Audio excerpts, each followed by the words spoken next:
Nem todo pacto pode ser quebrado, e nem toda casa quer que você vá embora. Imagine estar em um velório e perceber que o morto pode não ter partido sozinho. Um grupo de amigos fez um pacto há 20 anos. O primeiro a morrer daria um sinal do além, mas o que veio não foi apenas um sinal. Ele foi um aviso. Agora imagine alugar uma casa isolada para descansar, e na calada da noite, perceber que você não está sozinho. Portas que se abrem sozinhas, sussurros no escuro, e uma sombra que não deveria estar ali. 2 histórias. 2. Destinos marcados pelo desconhecido. Você pode tentar encontrar explicações ou aceitar que, às vezes, o medo é a única certeza. Está preparado? Experiência paranormal. No Airbnb, uma tarde fria de outono, eu, Marcos, decidi fugir da rotina e alugar uma casa isolada nas profundezas da floresta. Um refúgio, longe da agitação da cidade, onde eu poderia descansar e refletir, longe das distrações e do barulho. Eu tinha escolhido a Casa da Colina, uma pequena residência de madeira que ficava no coração da floresta de Santa Helena. Cheguei lá no início da noite, quando a luz dourada do sol já começava a desaparecer, dando lugar ao crepúsculo. A casa era pitoresca, com suas paredes de madeira desgastada e uma varanda que se estendia para o meio da floresta densa. Parecia perfeita para o que eu procurava. Um lugar tranquilo para descansar. Entretanto, algo não parecia certo. Eu não conseguia identificar o que exatamente, mas uma sensação de desconforto se formava no ar, como se algo estivesse me observando. Mesmo com a beleza do lugar, havia um peso invisível que não conseguia desviar. Eu não sou alguém dado a superstições, mas algo ali estava fora do lugar. Quando entrei na casa, o silêncio era absoluto. Nenhum som da natureza como eu esperava, e nenhuma movimentação. Era um silêncio quase opressor. A casa parecia estar aguardando minha chegada, mas ao invés de conforto, eu sentia uma pressão no peito. Cada passo que dava dentro daquela casa fazia o ar ao meu redor ficar mais denso, como se uma presença invisível estivesse se aproximando. Desde o momento em que fechei a porta atrás de mim, um calafrio percorreu minha espinha. O lugar parecia normal, mas ao mesmo tempo não era. Havia algo na atmosfera, um peso invisível que tornava o ar mais denso. Olhei ao redor, tentando me convencer de que era apenas cansaço da viagem. Mas então percebi os detalhes. O cheiro de madeira velha misturado com um odor levemente úmido, as sombras alongadas que pareciam se mover conforme a luz da luminária tremeluzia. A sala principal era simples, com móveis rústicos e uma lareira antiga que parecia não ter sido usada há anos. A cozinha, pequena, tinha armários de madeira escura e a pia de ferro parecia ter manchas que eu preferi não analisar de perto. Mas o que mais me incomodou foi o silêncio absoluto. Nem mesmo os estalos comuns de uma casa velha eram audíveis.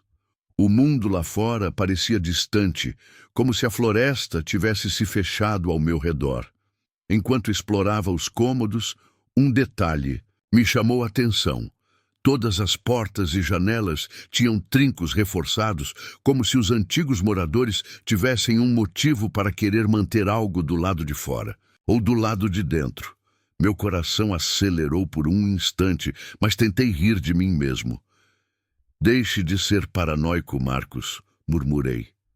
Subi para o quarto e larguei minha mala no canto. O colchão estava um pouco duro, mas era aceitável. Quando me sentei na beira da cama, senti um arrepio inexplicável. Não havia vento, mas o ambiente ficou mais frio de repente. Olhei para a porta aberta e, por um segundo, tive a impressão de que havia algo parado ali. Mas, ao piscar os olhos, não havia nada.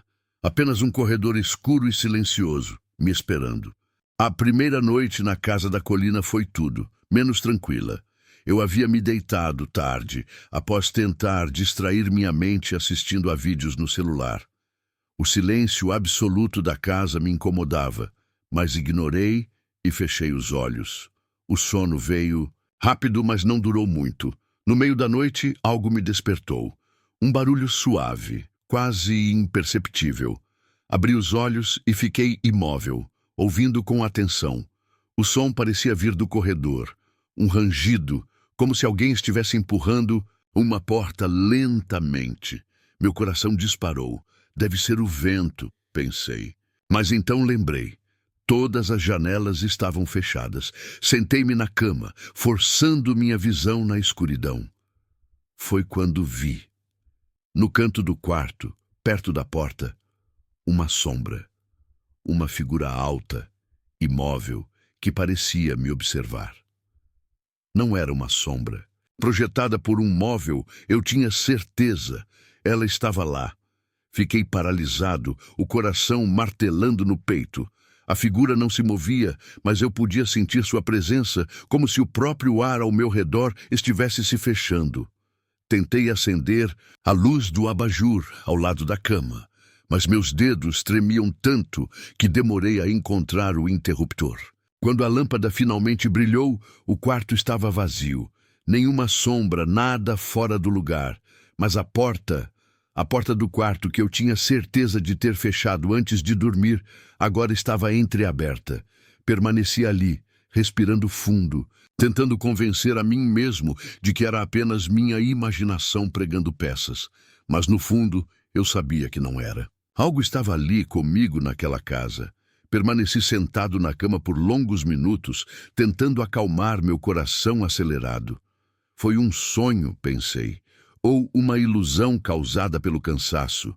Eu sempre fui uma pessoa lógica, alguém que busca explicações racionais antes de se deixar levar pelo medo. Mas algo dentro de mim gritava que não era apenas minha mente pregando peças. Levantei-me devagar e caminhei até a porta, abrindo-a por completo. O corredor estava escuro, mas pude ver claramente que nenhuma outra porta parecia aberta. Decidi fazer uma rápida inspeção pela casa, convencido de que encontraria uma explicação simples. Talvez um reflexo estranho, talvez um jogo de luz e sombra.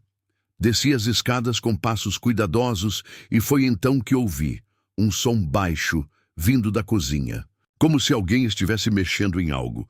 Congelei no meio do caminho, prendendo a respiração. Será que eu não estava sozinho? Peguei meu celular e liguei a lanterna, direcionando a luz para o cômodo. Nada. Tudo estava exatamente como eu havia deixado. Revirei os olhos, tentando rir da minha própria paranoia. Devo estar sugestionado, murmurei para mim mesmo, fechando a geladeira que inexplicavelmente estava aberta. Subi de volta para o quarto, decidido a esquecer aquilo. Mas assim que deitei e fechei os olhos, ouvi um som que fez meu sangue gelar. E a maçaneta da porta do quarto girou lentamente, como se alguém estivesse do outro lado. Segurei o fôlego e olhei fixamente para a porta. Ela não se abriu. O silêncio voltou. Eu queria acreditar que aquilo era fruto da minha imaginação, que o vento ou a estrutura velha da casa estavam me enganando.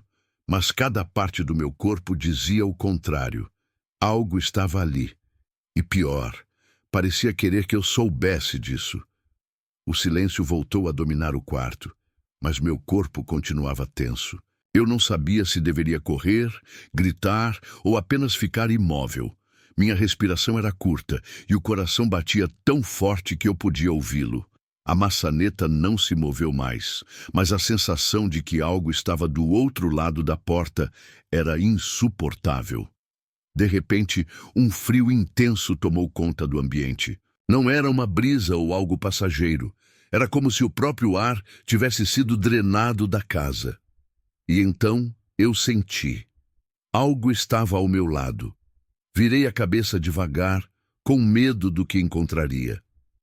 E lá estava, uma figura escura, agachada ao lado da cama, tão próxima que eu podia ver sua silhueta mesmo na penumbra. Sem rosto, sem traços, apenas uma presença densa e sufocante. Um sussurro escapou de sua forma sombria, um som que parecia vir de todos os cantos do quarto ao mesmo tempo. Eu quis gritar, mas não consegui. Meu corpo estava travado, como se algo invisível me segurasse. A entidade não se moveu, apenas permaneceu, ali, esperando. O tempo pareceu parar, e então, em um piscar de olhos, ela desapareceu. Mas o medo permaneceu, impregnado em cada parte de mim. Eu sabia que não poderia ficar ali nem mais um segundo. O pânico tomou conta de mim. Meus instintos me gritaram para fugir, mas as pernas pareciam pesadas, como se o próprio ar ao meu redor estivesse tentando me prender. Levantei rapidamente, pegando minha mala e jogando tudo dentro de qualquer maneira, sem sequer me preocupar com a organização. Cada segundo naquele lugar parecia uma eternidade, e a sensação de ser observado se intensificava a cada respiração que eu dava. Corri escada abaixo, sem olhar para trás, com a esperança de encontrar algum alívio fora daquela casa. Eu não me importava com o custo, não me importava com nada. Só queria estar longe. Quando abri a porta da frente, a floresta que antes parecia tranquila, agora era uma ameaça. O som dos galhos quebrando sob meus pés, a escuridão densa ao meu redor. Tudo parecia conspirar contra mim. Dirigi por horas, sem olhar para os retrovisores, sem sequer dar uma segunda olhada na casa da colina. Eu precisava sair dali, custasse o que custasse. Mas enquanto eu dirigia, tentando apagar a imagem da figura sombria ao meu lado, algo me fez pensar, será que eu estava sozinho? Ao chegar de volta à cidade, procurei o site do Airbnb para relatar o ocorrido. Foi quando percebi que não estava sozinho. Outros hóspedes tinham compartilhado experiências semelhantes. Eu vi uma sombra no quarto, algo que me observava durante a noite. Essa era uma das mensagens mais recentes, e então eu soube, de forma indiscutível, que a Casa da Colina não era um lugar comum. Algo havia se apoderado daquele lugar.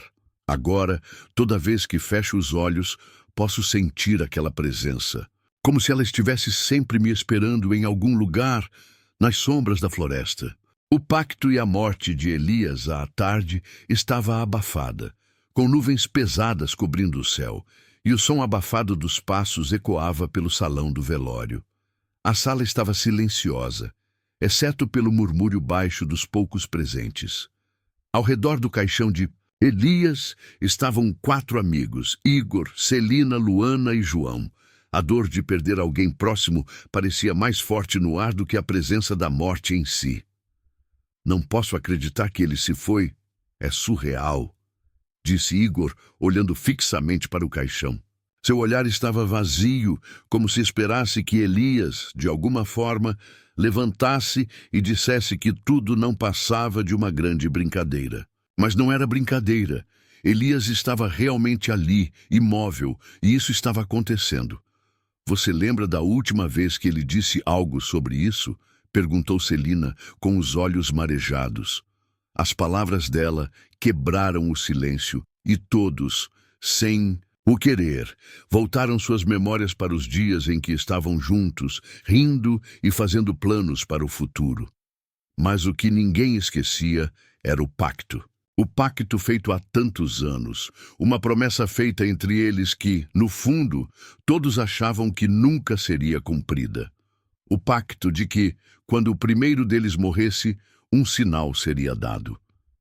Há exatos 20 anos, durante uma noite gelada de inverno, os 4 amigos estavam reunidos na casa de campo de Elias. Eles haviam acabado de sair de uma festa e o álcool tinha soltado as línguas e despertado pensamentos profundos. Sentados ao redor da lareira, o calor das chamas não conseguia afastar o clima pesado que se formava entre eles. O silêncio foi quebrado por Elias, que com um sorriso irônico disse: "Vamos fazer um pacto. O primeiro de nós a morrer vai nos enviar um sinal." Os outros se entreolharam, rindo de nervoso, mas concordaram mais como uma brincadeira, sem saber que o peso daquela promessa seria carregado por anos. Naquele momento, as palavras de Elias pareciam apenas uma piada da juventude. Nunca imaginaram que algo tão sombrio poderia surgir daquelas palavras ditas ao calor da bebida.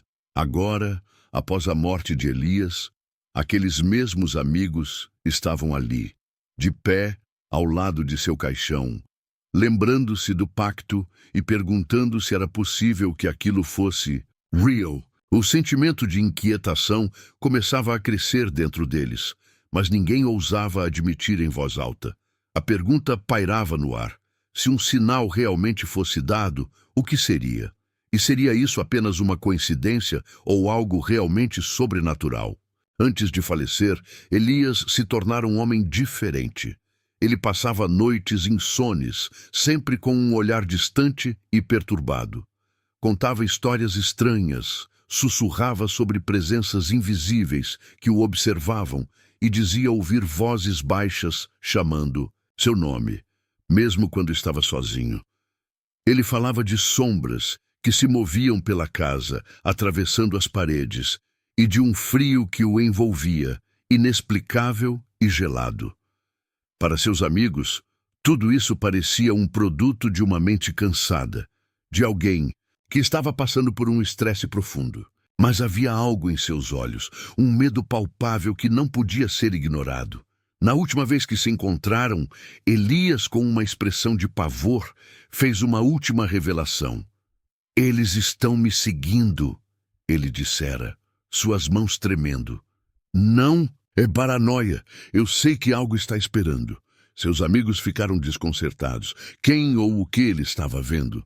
Eles tentaram afastar o assunto, tentando dar-lhe conselhos, mas não conseguiam esconder o desconforto crescente em seus corações. Agora, no funeral, as palavras de Elias pareciam mais sombrias, como se ele tivesse realmente antevisto algo que os outros não podiam entender.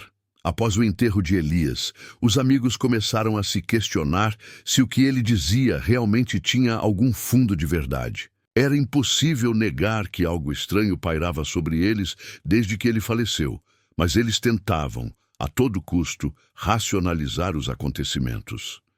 Talvez fosse apenas o luto, o medo de perder um amigo tão querido, a sensação de vazio, o silêncio inesperado. Isso poderia afetar qualquer um. Mas então começaram os incidentes. Celina foi a primeira a notar algo estranho. Estava em casa, sozinha, quando recebeu uma mensagem no celular. A tela brilhava em seu rosto, e a mensagem dizia apenas: "Não se esqueça do pacto." A princípio, ela achou que fosse uma brincadeira de algum amigo, mas quando olhou para a lista de remetentes, ficou paralisada. O número estava vazio. Nada mais, além de um código estranho. João, por sua vez, começou a ver figuras escuras nos cantos de seus olhos. Quando se virava, não havia ninguém ali, mas a sensação persistia, como se algo estivesse observando-o constantemente. Ele sabia que isso não era normal. Luana, no entanto, teve a experiência mais perturbadora. Ela acordou no meio da noite com um sussurro baixo em seu ouvido. "Você esqueceu o pacto." Ao abrir os olhos, não havia ninguém, mas o ar estava gelado, e o peso de um olhar invisível parecia esmagá-la. Cada um deles tentava racionalizar o que estava acontecendo, mas no fundo, todos começavam a duvidar de suas próprias explicações. Foi uma semana depois do funeral que os primeiros sinais de que algo estava muito errado começaram a se manifestar de forma mais intensa. Todos os amigos começaram a receber mensagens estranhas, enviadas de números desconhecidos, sem qualquer identificação. Cada uma parecia mais perturbadora que a anterior. "O pacto deve ser cumprido", dizia uma das mensagens recebidas por João, com uma clareza que o deixou sem palavras. A primeira reação foi ignorar, achar que eram trotes ou enganos. Mas, conforme o número de mensagens aumentava, um desconforto crescente começou a tomar conta de todos. Celina tentou, em vão, bloquear os números, mas as mensagens continuaram chegando. Não era mais só isso. Ela passou a ouvir, de vez em quando, sussurros baixos em sua casa, como se alguém estivesse sempre ao seu lado, observando. Quando olhou no espelho, viu um vulto se movendo por detrás dela. Mas, ao se virar, não havia ninguém ali. Enquanto isso, Luana, em um momento de desespero, decidiu tentar se afastar. Ela foi até a casa de campo onde tudo começou, buscando alguma resposta, qualquer pista sobre o que estava acontecendo. Foi lá, sozinha, que ela viu pela primeira vez a figura de Elias, ou o que restou dele. A sombra de um homem, seu rosto, distorcido pela dor, observava-a do canto da sala. Agora, os amigos estavam certos de que o pacto havia sido cumprido de alguma forma, mas ninguém sabia como ou por quê. O medo que antes parecia irracional tomava conta de cada um deles. Eles sabiam, por fim, que algo os observava, algo muito mais antigo e terrível do que imaginavam. A presença era constante, silenciosa, mas impossível de ignorar. O que quer que fosse, parecia esperar algo deles, algo que ninguém sabia como evitar. Os amigos tentaram se reunir novamente, mas no fundo sabiam que nunca mais estariam seguros. Eles haviam desafiado as leis do além e agora o preço seria pago. Eles cumpriram o pacto de Elias, mas a verdadeira questão era: isso era só o começo ou a morte seria a única forma de acabar com aquilo?